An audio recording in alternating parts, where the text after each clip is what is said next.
บ่ค่อยก็เลิกเมื่อวานมื้อซื่นนี่แหละอ๋อไปเอาลูกไผอยู่บ้านนาบงพุ่นลูกศิไลหั่นเด้อ๋อโอ้ก็ลูกสาวศิไลรู้จักอยู่อาอ๋อเอาผัวเลยเอาผัวในบ้าน อ๋อข้อยนี่แหละไปขอพุ่นตั้ก็งแต่เดือน3นี่เด้ออกไป3ค่ำ4ค่ำ7ค่ำหากะเอามือเข้ามือ13เอามือ14ค่าดองเท่าไรค่าดอง30คันรายรวมมื้ออันนั้น30ปลายพุ่นแหละอ๋อหัว5โตป๊า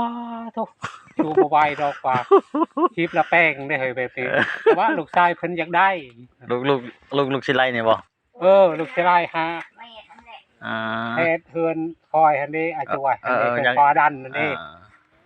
ลูกไผฟ้าดันน่ะก็ฮู้แล้วว่าจักอยู่เกษตรกรรมเพิ่นก็เอาพุ่นอ๋อเพิ่นว่าก็อืดเลยแบบนี้โอ้เฮ็ดนำลูกแต่ว่าลูกอยากได้เนาะก็จำเป็นงัวจักโตห้าอางัวเป็นหัน4งัวตายตัวหนึงเป็น5น่ะมันเอาได้เอาน้องบ่กะหลุยนี่ว่ะเออเอาน้องกะหลุยบ่น้องก็เลยนั่นแหละน้องสาวลาเพิ่นแหละดังนั้นเพิ่นว่ามื้อเจ้ามักแต่ลูกหล้าเพิ่นมันก็แพงนั่นแหละโอ้จักถึกลูกหล้าจักถึกลูกกบใครสิรู้จักเนาะ